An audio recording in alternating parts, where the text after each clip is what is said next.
नमस्कार दोस्तों, आप सभी का स्वागत है हमारे YouTube चैनल JPCM पर। मैं self Saini Verma from NIT Hyderabad. हम लोग जो है डार्ट प्रोडक्ट का यूज करके एक थ्योरम प्रूव करने जा रहे हैं।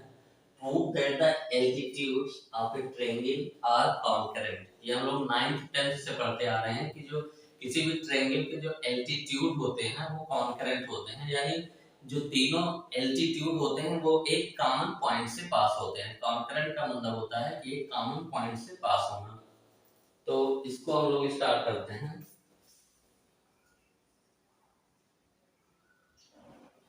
हमको ये प्रूव करना है कि किसी भी ट्रायंगल का जो एल्टीट्यूड होगा वो एक फिक्स कॉमन पॉइंट से पास होंगे। तो हम लोग ट्रायंगल ए बी सी, एक अपना ट्रायंगल ए बी सी हम लोग कंसीडर कर लेते हैं। ये हो गया ए, ये बी, ये सी। और एल्टीट्यूड क्या होता है? वर्टेक्स से अपोजिट साइड पे जो परपेंडिकुलर ड्रा किया जाता है वही हमारा क्या होता है? एल्टीट्यूड। एल्टीट्यूड का डिफाइन है कि वर्टेक्स से अपोजिट साइड पे परपेंडिकुलर ड्रा करें, वही हमारा एल्टीट्यूड होता है। एक एल्टीट्यूड ये ड्रा कर लिया हमने और एक एल्टीट्यूड ये ए डी, इसका नाम हमने दे दिया बी ई। और मानते हैं कि ये दोनों एल्टीट्यूड किसी पॉइंट ओ पे कट कर रहे हैं। तो हमको ये दिखाना है कि जो तीसरा एल्टीट्यूड होगा वो भी, यानी सी से अगर हम लोग परपेंडिकुलर ड्रा करें इस साइड ए बी पे, तो वो भी ओ से पास होगा। ये हमको शो करना है। दो एल्टीट्यूड तो हमारे ओ पॉइंट से पास ही होंगे, तो ओ को हमने ओरिजिन मान के इसकी पोजीशन वेक्टर एज्यूम कर लिया। इसका पोजीशन वेक्टर ए, इसका पोजीशन वेक्टर सी और इसका पोजीशन वेक्टर बी।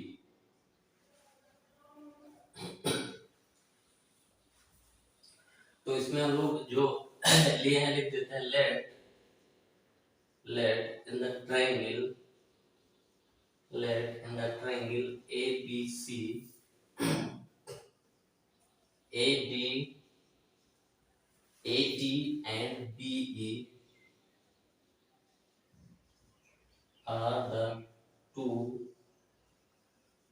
altitudes। ये हमने दो altitudes ड्रा किए। let AD and BE meet at point O and O is taken as origin। O को हम लोगों ने क्या कर लिया? ओरिजिन एज्यूम कर लिया। And O A equal to A, O B equal to B, O C equal to C. यहां तक हमने कर लिया कि जो दो एल्टीट्यूड ड्रा किया ए डी और बी, ये किसी पॉइंट ओ पे मिलते हैं। ओ को हम लोगों ने ओरिजिन एज्यूम कर लिया और सारे पोजीशन वेक्टर हम लोगों ने लिख लिया। अब अगर हम लोग BC वेक्टर को पोजीशन वेक्टर के टर्म में लिखें तो ये हमारा हो जाएगा OC माइनस OB और ये हमारा हो जाएगा C माइनस B। तो अब हम लोग जानते हैं कि AD परपेंडिकुलर टू BC है। AD परपेंडिकुलर टू BC ये हमारा गिवन है। तो AD और OD एक ही लाइन है, तो OD परपेंडिकुलर क्या होगा? BC होगा। OD perpendicular to BC। अगर वेक्टर फॉर्म में लिखे तो ये हम कह सकते हैं कि जो OD वेक्टर होगा, OD वेक्टर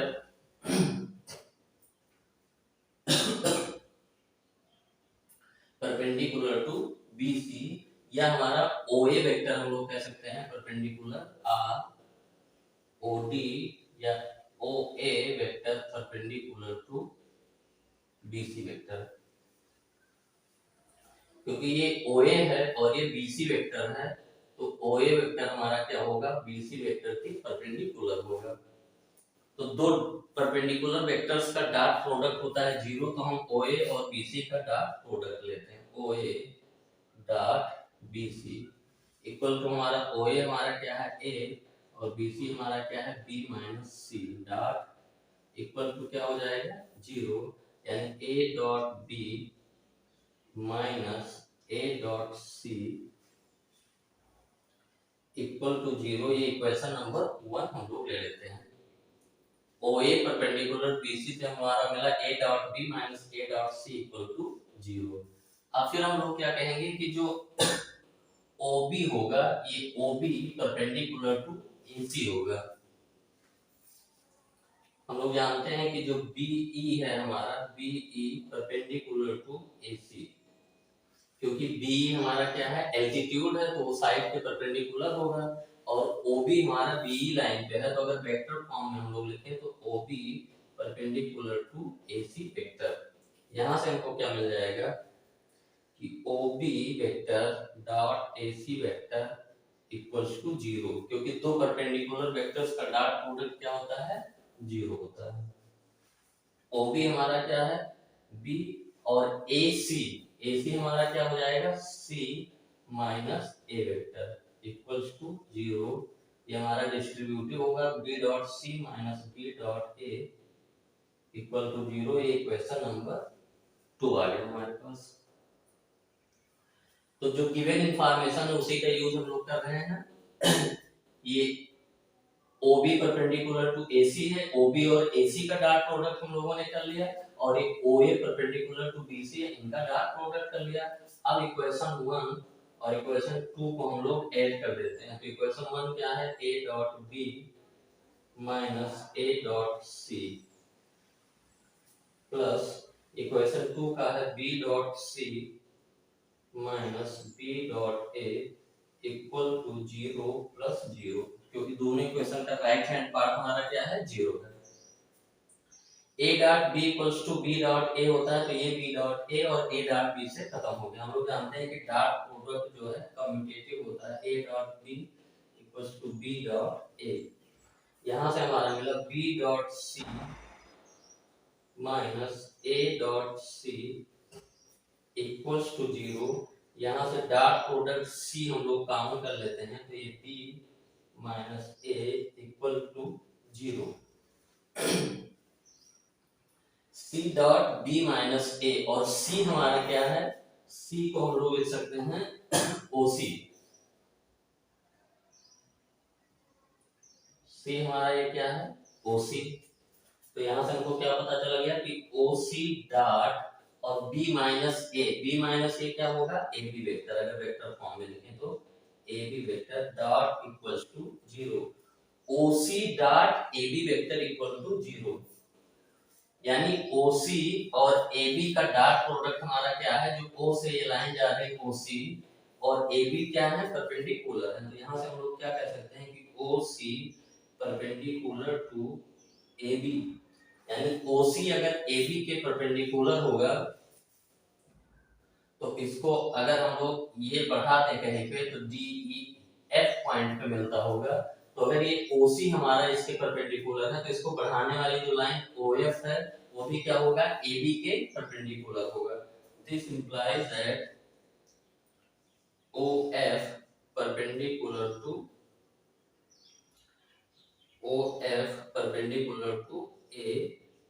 AB, यानी हमारा जो OF होगा वो भी क्या होगा, परपेंडिकुलर टू AB होगा।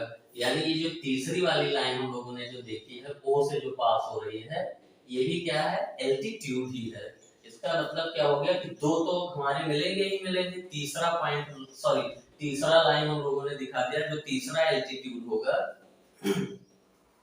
वो भी क्या होगा, उसी पॉइंट O से जो पास होने वाली लाइन होगी C और O से, ये क्या है, परपेंडिकुलर है। तो यहाँ से हम लोग कह सकते हैं OF परपेंडिकुलर, तो hence we can say that altitudes of a triangle are concurrent। तो ये सिंपल सा क्वेश्चन था, ये हम लोग ज्योमेट्रिकल मेथड से प्रूव करते हैं, फिर कोऑर्डिनेट ज्योमेट्री में प्रूव करते हैं, और इसको वेक्टर मेथड से यूज करते हैं कि जो ट्रायंगल के एल्टीट्यूड्स होते हैं वो कॉन्करेंट होते हैं। तो इसको हम लोग दोबारा देख लेते हैं। एक ट्रायंगल ABC हम लोगों ने एज्यूम किया, इसके दो एल्टीट्यूड ड्रा किए। एल्टीट्यूड क्या होता है, वर्टेक्स से अपोजिट साइड पर परपेंडिकुलर ड्रा करी जाए। तो ए से बीसी पर परपेंडिकुलर एडी हम लोगों ने ड्रा किया, एक एल्टीट्यूड ये हो गया, और बी से एसी पे परपेंडिकुलर ड्रा किया बीई, दूसरा एल्टीट्यूड हो गया। और ये दोनों एल्टीट्यूड हम लोग जो है मानते हैं कि किसी पॉइंट ओ पे कट कर रहे हैं। ओ पॉइंट को हम लोगों ने ओरिजिन ले लिया, और A equal to vector A, O B equal to vector B, O C equal to vector C, position vector हम लोगों ने ले लिया। अब बीसी वेक्टर को हम लोग लिखेंगे BC equal to OC minus OB, तो बीसी वेक्टर हमारा हो जाएगा सी माइनस बी। अब हम लोग जानते हैं कि ये बी परपेंडिकुलर टू एसी है, तो ये बी यानी ये जो ओबी वेक्टर होगा वो भी परपेंडिकुलर टू एसी होगा। तो एक बार हम लोग ओबी और एसी का डॉट प्रोडक्ट ले लेते हैं। ओबी हमारा बी है और एसी हमारा सी माइनस ए है, तो डॉट प्रोडक्ट लिए, तो यहाँ से ये इसको इक्वेशन नंबर 2, और एक बार हमारा ये ओए जो वेक्टर है और बीसी वेक्टर का डॉट प्रोडक्ट ले लिया यहाँ पे, ओए डॉट बीसी, तो ए डॉट बी माइनस सी, फिर ये डिस्ट्रीब्यूट हो गया। दो इक्वेशन दोनों को जो हम लोग ऐड किए, तो यहाँ से हमको क्या मिल गया, C dot B minus A equal to 0, और सी वेक्टर हमारा क्या है, ओसी है, और बी माइनस ए हमारा क्या है, एबी है, यानी ओसी डॉट एबी इक्वल टू 0, यानी दो वेक्टर्स का डॉट प्रोडक्ट 0 है। इसका मतलब ये ओसी और एबी क्या होंगे, परपेंडिकुलर होंगे, यानी ओसी हमारा क्या होगा, एबी के परपेंडिकुलर होगा। तो इसका मतलब क्या हो गया, सी और ओ को मिलाने वाली जो लाइन है ये क्या है, परपेंडिकुलर टू एबी है, यानी सीओ ओ और सी से जो जाने वाली लाइन है वही हमारा क्या है, तीसरा एल्टीट्यूड है। यानी तीसरा एल्टीट्यूड, अगर दोनों एल्टीट्यूड पहले वाले ओ पॉइंट से पास हो रहे थे, तो तीसरा एल्टीट्यूड भी हमारा क्या हो रहा है, ओ पॉइंट से ही पास हो रहा है। या ऐसे कह सकते हैं कि सी और ओ को मिलाने वाला जो लाइन है वो क्या है, एल्टीट्यूड है, परपेंडिकुलर है। तो इसका मतलब कि जो एल्टीट्यूड्स होते हैं हम लोग इसे कह सकते हैं ट्रायंगल के, वो क्या होते हैं, कॉन्करेंट होते हैं। तो तीनों एल्टीट्यूड कॉन्करेंट होने के लिए दो को हम लोग तो मान ही लेंगे, दो लाइन तो ये जो एल्टीट्यूड है वो तो मिलेंगे किसी पॉइंट पे, और तीसरे को हमको दिखाना है कि ये जो है तीसरा जो लाइन है सी और ओ से, वो हमको दिखाना था कि वही क्या है, हमारा एल्टीट्यूड है। यानी सी वर्टेक्स सी से और जिस पॉइंट पे पहले दोनों एल्टीट्यूड मिले थे, उस वही लाइन हमारी क्या है, वही लाइन परपेंडिकुलर होगी अपोजिट साइड पे। तो ये हम लोगों ने दिखा दिया, इसमें हम लोग इतना ही रखते हैं।